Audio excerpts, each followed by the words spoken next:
So, you want to save the world with clean energy?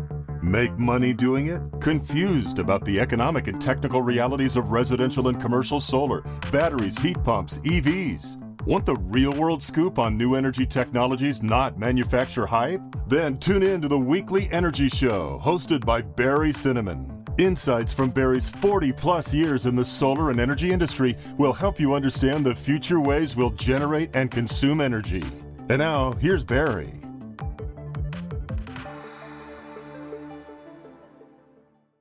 Welcome to this week's Energy Show. Now this week, we're explaining why our electric grid is so unreliable.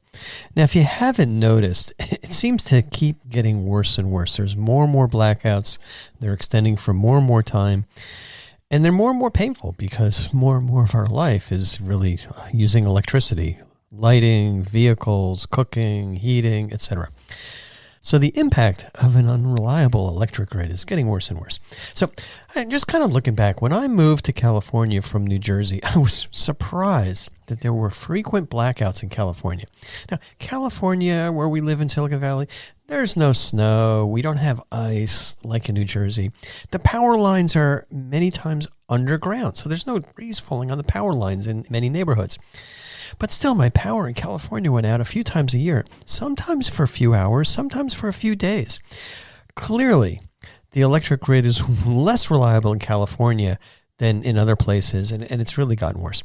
So I was kind of curious about why, and I recently saw an article that talked about a report that was done by the consulting firm E3 that details 6 of the trends that are making the grid's reliability worse. And here's the 6 trends that they list. I've translated some of them into plain English. There's more customers, therefore more demand for electricity. That's number 1. Number 2, we're retiring existing coal and gas plants. Yes. Number 3, there's an increasing dependency on renewables, storage, and distributed resources. That's what they say that's causing unreliability. We're having more extreme weather events. There's an increased risk of drought, and there's a tightening of electricity markets in the West. By the way, E3 is very biased towards utilities, not ratepayers. They do consulting for utilities, and a lot of the work they do is just flat out wrong. They're the, let me just use the term loosely, bozos. Did the report that found that there was such a big cost shift for net metering, and then solar customers should get a 5 cent a kilowatt hour reimbursement rate. It was kind of ridiculous. But anyway, these 6 points are kind of interesting, and I'm going to just respond to them and kind of go into details. Now, I don't doubt that these are all trends that are making the grid less reliable to one degree or another. But you know what? They're all almost totally predictable. Every single one of these things we could have foreseen at least 5 years ago. And they're still making the grid less reliable. And I hate to say it, but we're really not addressing these issues very much other than just raising electric rates. So when I look at the reason for so many local blackouts here in Silicon Valley, here in California, the biggest reason is that our utility, which happens to be PG&E, does a really crummy job doing preventive maintenance. Man, if they were in charge of our vehicles, we would be having breakdowns all the time. PG&E waits for local transformers to be overloaded and literally blow up. Then it's time to fix it. They know what's going on, but they just wait. They actively do everything they can, I mean everything, to discourage more local solar and storage that would solve these transformer issues, that they solve these local problems very quickly, in fact. So I call BS on this E3 report. The reality, from a utility perspective, from this report's perspective, many utilities are going to continue to defer their maintenance and discourage solar and storage to maximize the profits that the utilities get and the executive bonuses that they get. Nevertheless, the trends in this report will make reliability even worse for 2 obvious reasons. First, more electricity demand, and second, less conventional electricity supply. So as we continue to ignore these obvious facts, more demand and less supply, this electric unreliability problem is going to continue and rates are going to continue to go up. All right. So now let's just dive into these 6 factors. All right. First, number 1, load growth. That's the demand for electricity. Load growth due to electrification and new large customers. So there's more demand for electricity because we're electrifying things. We're electrifying our vehicles. We're electrifying our heating. We're electrifying our cooking. Basically, more demand. No surprise. States are moving aggressively to eliminate fossil fuels. We're continuing to reduce the use of natural gas for heating and cooking. I mean, here in California, basically for many new developments, you can't put in natural gas.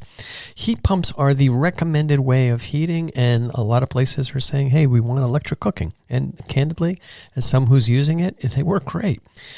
The state wants to completely transition to electric vehicles in like another 15 years. And more houses, more businesses, more people, more customers in California. Obviously, electric demand is going to keep going up. This demand factor has been blatantly obvious for at least 10 years. I mean, California is growing. The population is going up. And it can be pretty accurately predicted. Obviously, more customers, more demand, plan for it, no excuse for blackouts. All right, trend number 2, retirement of coal and gas plants. These retirements are being done deliberately. It's to improve our environment. It's to reduce CO2 emissions. And actually, it's also a good way of reducing costs and improving the air. But basically, as coal plants, I think they're all gone in California, and gas plants are being reduced, as they're removed, there's less supply. And the kind of supply that you get from these existing natural gas plants, is pretty much all that's left, is called baseload power. Baseload basically means it's always there or it can always be there, and particularly is valuable at night when there's not any sun, or at night or times when the wind isn't blowing enough or there may not be enough hydropower in California. So I'd add one more thing onto this list, which E3 ignored, which is we're retiring nuclear plants. There hasn't been a new nuclear plant built in California since 1985. That was the Diablo Canyon plant. That's almost 40 years ago, and we're not building anymore. It's just not going to happen. The reason why the nuclear plants were being decommissioned is because they're not cost effective. Now, they provide great baseload power, but the power at all of the times of the day, it's really expensive, and the maintenance costs are high. It costs billions of dollars to decommission these things. So when you look at all the numbers, it's not economical. Coal plants, not even close to being economical. There's no such thing as clean, cheap coal power. You can get clean coal power, it's going to be expensive. You can get cheap coal power, it's going to be very dirty, but having clean and inexpensive is not going to happen. So the coal plant's out, not even close to being economical. Natural gas plants can be kind of marginal. Natural gas is a lot cleaner. It still emits a lot of CO2. But, as far as baseload power, if we need power in the middle of the night or, the late afternoon when solar output goes down, not a bad way to go. Now, utilities have known about these retirements for over 10 years. Less supply. We know there's going to be less supply. It's totally predictable. Once again, no excuse for blackouts. Trend number 3, an increasing dependency on renewables, storage, and distributed resources. This is a reason why there's less reliability. Sorry, blaming blackouts on renewables is flat out wrong. Yes, these resources are intermittent. Solar doesn't work at night. Wind isn't always there when you need it. Hydro may not be there if there's a drought. But there are plenty of solutions, including storage and including small natural gas turbines. And especially, the best solution, the fastest to implement, the cheapest, is local solar, local storage, and local distributed energy resources. These things improve the grid reliability. These are homes putting in batteries. These are companies putting solar on their roof. These are people having controls of their devices. So if the utility says, hey, we're having a shortage of power, let's turn off the electric dryer for a while. Those things can really help. It's not really being implemented in any way other than a test basis, and the utilities are actively discouraging solar and storage. So that's the problem. And why do utilities prevent this? Because they lose profits when they're installed. The utilities would obviously much rather put in their own solar farms, their own storage units, own storage batteries, because then they get a good rate of return on that. Now, the downside of doing that is it raises rates. They get a nice profit on it, which is fine for the utilities, but that makes rates go up even more, and it takes a long time. So it's not happening. What utilities call a problem, the reliability is because of renewables, is also the fastest and cheapest solution to the grid, the fastest and cheapest solution for ratepayers. But it's not happening. And why is it fast? Because In a neighborhood, you can have like half a dozen people put solar and storage in a few months. You can have companies put solar and storage on their roofs and their commercial buildings within less than a year, really fast. In order to put a utility storage substation in, that's a 3 to 5 year process. And in order to put in a new solar farm that may require transmission lines, it could take at least 5 years. So really, when you look at the economics for renewables, it's cheaper for the economy, cheaper for ratepayers just to put in more local resources. So that's what we need, but it's not happening that fast. And that's why they're blaming it on renewables. All right, trend number 4, increasingly extreme weather. Yes, the summers are now hotter, hot summers, longer summers, more air conditioning demand. The winters are cold, not always in California, but in other places. We got the example of Texas. So colder winter weather used to not really increase electric demand that much, but now that we're converting to heat pumps, which are using electricity for the heat, yes, it's significant there. So both conditions, increase hotter weather, colder weather, require that we plan for more electricity on hot summer days and cold winter nights. And we're not doing that. Now, you may say, all right, this climate change thing has become really apparent. The trends are there for the last 5 years. Yes, the trends are there. Are they going to get better? No, it's not going to get better. It's going to continue to get worse. So we got to plan for it. All right. Trend number 6, increased risk of drought. Now, you may ask yourself, what difference does a drought make on the reliability of the electric grid? Well, droughts cause 2 reliability problems. First, when there's less rain and less snow, our reservoirs and our snowpacks have less water in them, and that water is used for hydroelectric generation. So, you look at pictures of these lakes, like Lake Oroville. I mean, they're basically almost empty. You can't generate any power if there's no water in the reservoir. The snowpack started out really, really good for the 2021-22 snow season, but right now it's below average. And that snow melts, obviously. And then that melted water goes into dams, and we can use it for hydro. So if there's not a lot of water in the reservoirs, and if there's not a good snowpack, we're not going to have capacity to generate a lot of electricity on those peak power requirement days. All right, that's the first. Second, dry conditions make it more likely that wildfires will start and grow. So when there's an actual fire, the transmission lines are shut down. Sometimes the transmission lines cause those fires, and they, fall over when they burn. Now, the other thing is windy and dry conditions make it more likely that a public safety power shutoff, PSPS, will be implemented. So looking at this increased risk of drought, it's going to continue. I mean, they're saying that the climate in the Southwest in the U.S. is the driest it's been in, I think I saw the number, 1,200 years. So our electricity supply is going to need to plan for the fact that there's going to be an increased risk of drought. Okay, trend number 6. This is the last one, and it's kind of a good news, bad news. And they characterize it as tightening electricity markets. Now, the United States has long-distance transmission lines that are networked. Now, they're not networked throughout the whole country. They're kind of networked into 9 separate grids around the country. And the largest grid is in the western states, and that includes hydroelectricity from the Pacific Northwest, solar in the Southwest, in the desert, plenty of sun, wind all over. Any place where there's a windy area, you see these windmills pop up. So we have lots of renewable supplies. It's intermittent, though, but it's also linked to fossil fuel generation. There's a lot of places in the West that are still burning coal. There's a lot of natural gas plants. And what happens within these grids, electricity is generated, and then it's bought by utilities and sold by generators as needed to meet the local demand. That's one of the tricky things about electricity. You can't store it up. You just have to have that capacity ready to go. Yes, you can store some in batteries. That helps. But when there's a really hot day, you're going to need to have a lot of that electricity generation to turn it on. And that means running these fossil fuel plants. That means draining the reservoirs for hydro. That means depleting batteries. So what happens every year, very hot days in the West, there's not enough electricity. Now, we're able to accommodate it sometimes, but if there's an area where there's just not enough electricity, not enough transmission going in, you may get a blackout. And this happens a few times a year. It also happens on very cold days. Not so much in California, but boy, everybody remembers what happened in Texas last year, where there was really cold weather, there was snow. The electricity generation equipment, the natural gas plants, they basically froze up. They weren't able to operate. And so the power prices go up. Now, that happened in Texas, but it also happens in California. Utilities normally pay like 3 cents a kilowatt hour for electricity during normal times. Of course, and you've heard me say it, they mark that up by 10 times. So your average electricity rate is 30 cents a kilowatt hour, whereas they may be generating it for 3 cents. Put that aside.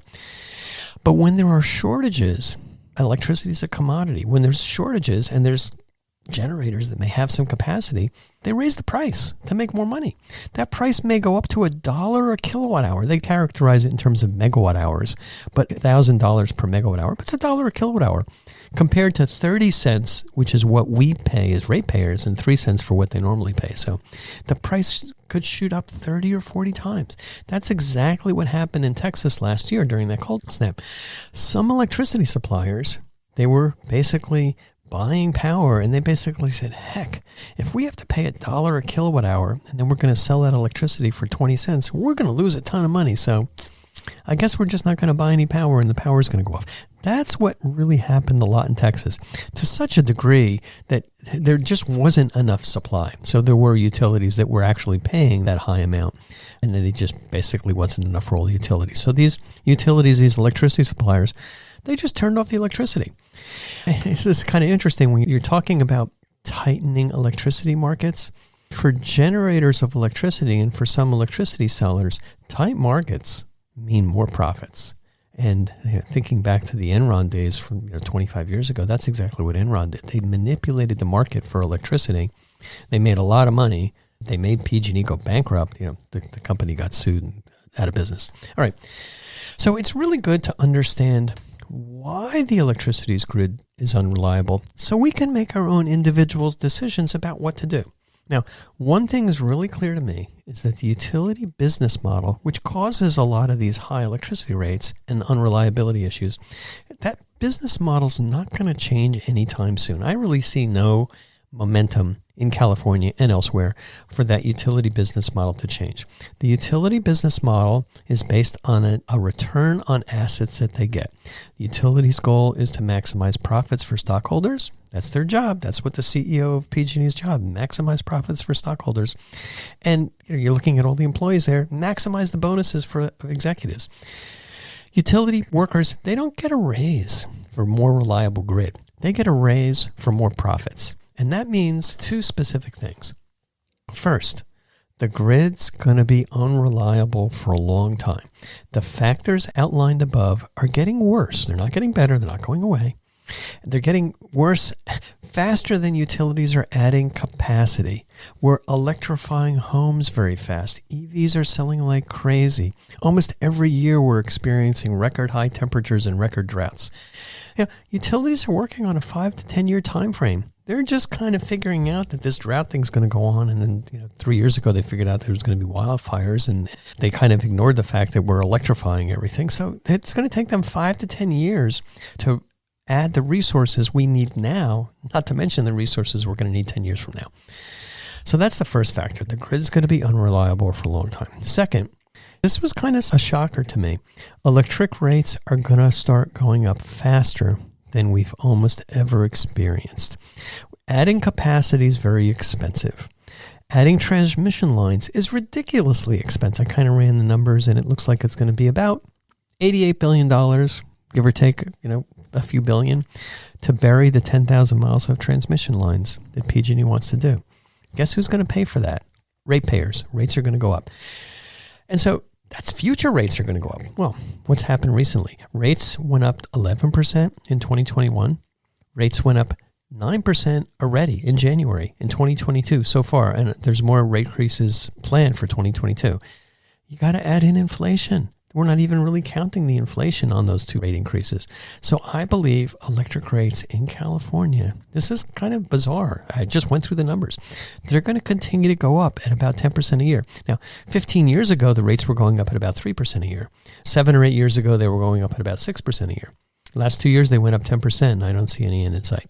So with utilities focused on maximizing their profits at the expense of reliability, and our electric rates going up at a 10% pace per year, there's only two things that you can do about it, whether you're a homeowner or a business. The first, and I encourage all of you to do this, is complain to your politicians. Send letters and emails to the governor, to your representatives, to the Public Utilities Commission, to rein in the rates. Now, they're not going to just say, oh, you can't just say, hey, lower the rates. You're going to have to say, hey, do things differently. Otherwise, the rates are going to keep going up. Put in more local solar and storage. Put caps on executive bonuses. Don't allow utilities to lobby the government. There's things that can be done that aren't just screaming about the high rates that will eventually lower those rates. You got to remember the utilities spend tens of millions of dollars per year lobbying our politicians. They're one of the biggest contributors to Governor Newsom, directly from the utilities or indirectly through, say, the IBEW, the International Brotherhood of Electrical Workers. And also keep in mind that any changes to the generation of electricity in California and the U.S. and transmission that could reduce costs, it's going to take at least 5 years. And remember, utilities have really no incentive at all to lower rates. They like the high rates because it means they're going to make more profits. So that's one. All you can do is talk to your politicians and give them some alternatives. The second, this one's obvious. Yes, self-centered. Install your own solar and battery storage system, whether you buy it from us or anybody else. Whether you're a business or a homeowner, that's kind of the only thing in my mind that you can do. It's the only sure way you can limit your future electricity expenses and have a reliable source of power for the next blackout. That's it. And it works. Millions of people are happy with it. That's my suggestion. Okay, that's all the time we have on this week's Energy Show. Thanks to all of our listeners for tuning in. And if you missed any of today's show, you can always go to our website at cinnamon.energy and listen to the podcasts. So, you want to save the world with clean energy? Make money doing it? Confused about the economic and technical realities of residential and commercial solar, batteries, heat pumps, EVs? Want the real-world scoop on new energy technologies, not manufacturer hype? Then tune in to the weekly Energy Show, hosted by Barry Cinnamon. Insights from Barry's 40-plus years in the solar and energy industry will help you understand the future ways we'll generate and consume energy. And now, here's Barry.